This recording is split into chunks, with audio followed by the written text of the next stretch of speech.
मंच पर उपस्थित हमारे देश के गौरव, हमारे राजनीति के संत, बाबा बजरंगबली के भक्त और हमारे मध्य प्रदेश के भावी मुख्यमंत्री कमलनाथ जी को मैं प्रणाम करती हूँ। सम्मानित मंच को मैं प्रणाम करती हूँ, मेरी सभी अपनों को मैं प्रणाम करती हूँ और मेरी इतनी सारी दीदियां जो आज यहाँ जीजियां मौजूद है, उन सभी को मेरा जयराम जी की। मैं मेघा मंजू दामोदर परमार, ग्राम भोजनगर, पोस्ट उलझावन, इछावर, जिला सीहोर की निवासी।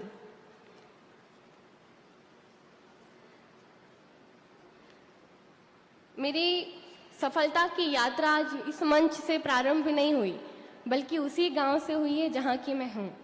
छोटा सा गांव है भोजनगर, जहां पहाड़ पे चढ़ना तो बहुत दूर की बात है, सपना देखना भी ऐसा लगता था कि कभी सपने में सोचे या नहीं।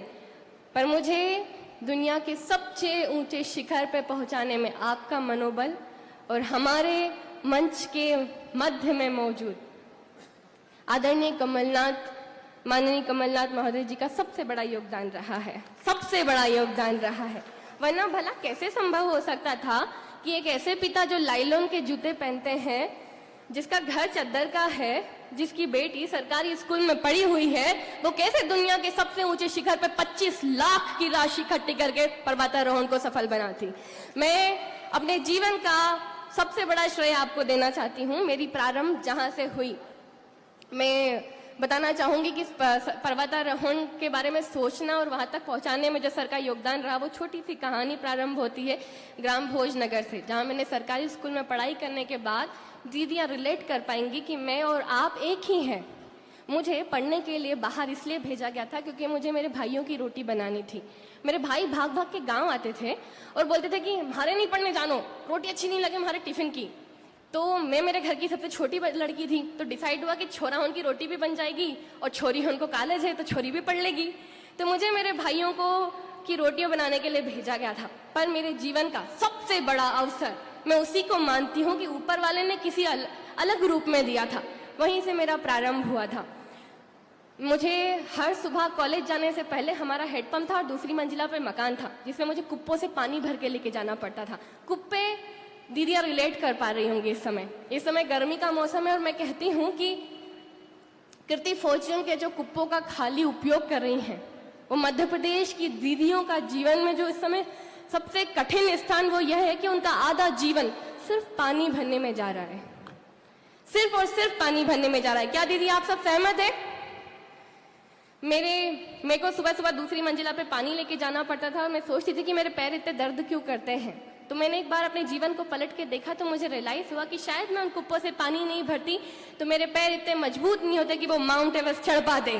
तो आपके जीवन में जो कुछ भी होता है वो आपको या तो एक बहुत बड़ी असफलता के लिए तैयार करता है या सफलता के लिए तैयार करता है।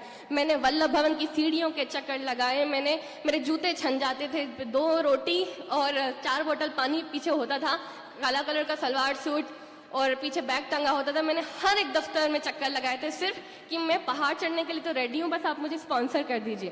कोई ऐसी सीढ़ियाँ नहीं बची थी जहाँ मैं नहीं गई हूँ, कहीं भी ऐसी जगह नहीं बची थी। फिर मुझे पर्वतारोहण के लिए भेजा गया और वही सबसे बड़ा संघर्ष है जब हम पहाड़ पे चढ़ते हैं, क्योंकि हमारे माननीय कमलनाथ जी महोदय जी दून स्कूल से पढ़े हैं और उन्होंने जब मैं माउंट एवरेस्ट सबमिट करके आई थी तो उन्होंने जिक्र किया था कि ट्रैकिंग,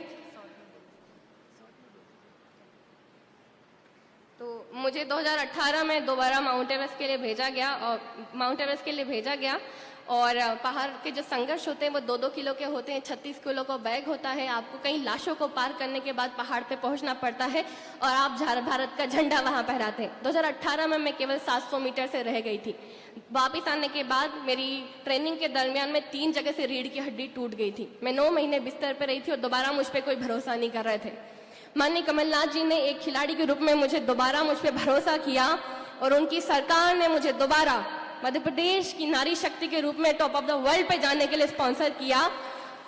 और वही चैलेंजेस लेके 22 मई सुबह 5 बजे मैं अकेली नहीं, आप सबके साथ माननीय कमलनाथ जी के विश्वास के साथ दुनिया की सबसे ऊंची चोटी -52 डिग्री टेम्परेचर में भारत का झंडा लेके खड़ी थी। मेरा माउंट एवरेस्ट उन्होंने फतह कराया है। यहाँ कई सारी दीदियां हैं जिनको उनका माउंट एवरेस्ट फतह कराने के लिए वे दोबारा सरकार में आ रहे हैं और हमारे लिए सरकार बना रहे हैं। मुझे बेटी बचाओ बेटी पढ़ाओ अभियान का यदि ब्रांड एम्बेसडर बनाया गया, मैं उनका जिक्र इसलिए करना चाहूंगी कि मेरे समय नाम था अभिनेत्रियों का, शिल्पा शेट्टी जी का और दिव्यंका त्रिपाठी जी का। उनकी जगह एक किसान की बच्ची को चुनकर पूरे मध्य प्रदेश की बेटी बचाओ बेटी पढ़ाओ की ब्रांड एम्बेसडर बना सकते हैं तो आदरणीय कमलनाथ जी बना सकते हैं। मुझे बेटी बचाओ बेटी पढ़ाओ का ब्रांड एम्बेसडर बना के पूरे 52 जिले मैंने घूमे, 300 गांव देखे और मैंने वहां पे दीदियों की सबसे बड़ी समस्याएं देखी।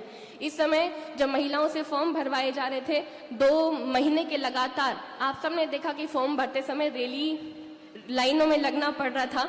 और आज नारी सम्मान में हम देख रहे हैं कि इसमें सभी दीदियां सम्मिलित हो सकती है, किसी के साथ कोई भेदभाव और कोई ऐसा नहीं है कि वे उसमें शामिल ना हो। मैं अंत में आप सबसे बस यही कहना चाहूंगी कि दीदियां आप सब तैयार हैं हमारी अपनी सरकार बनाने के लिए? क्या आप सब तैयार हैं? हाथ उठाइएगा। अपनी सरकार, हमारी सरकार, नारी शक्ति की सरकार।